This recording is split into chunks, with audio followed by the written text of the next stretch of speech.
Body was found dismembered in a landfill, and tonight, 7 months after Courtney Dubois died, a Cartersville man is now facing federal charges in her death. And Aisha, this is a pretty incredible twist here. Yeah, Ron, so this one stretches from North Georgia all the way to West Virginia, and now the FBI is involved in this case. Ryan Kruger has been monitoring this story for us, and Ryan, we actually know a suspect was arraigned in federal court today. Yeah, and Tarek Robinson pleaded not guilty in federal court this morning to charges that he gave the victim in this case the fentanyl that ultimately killed her.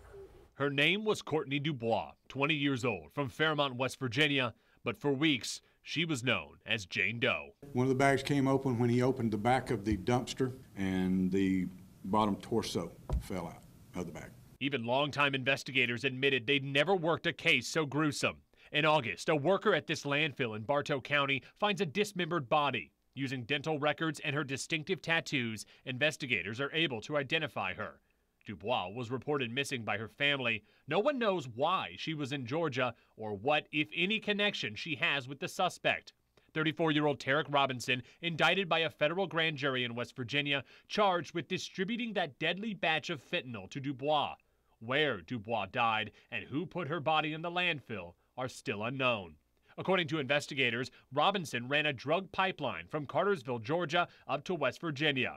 When investigators tracked down Robinson in a hotel, they found fentanyl, crystal meth, powdered cocaine, and more than $17,000 in cash. Robinson was arrested on the drug charges, but investigators believed he might know something about Dubois' death. Robinson's alleged co-conspirator, Will Chappell, also from Cartersville, recently pleaded guilty to the drug charges. Prosecutors say it was to avoid a sentence for Dubois' death.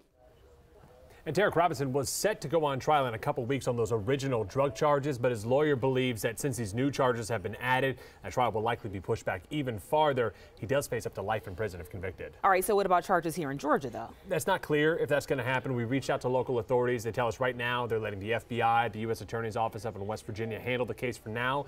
We will point out they do believe her body might have been dismembered in Georgia. Okay. Robinson isn't facing any charges for that, so those charges could come. All right, thank you so much, Ryan.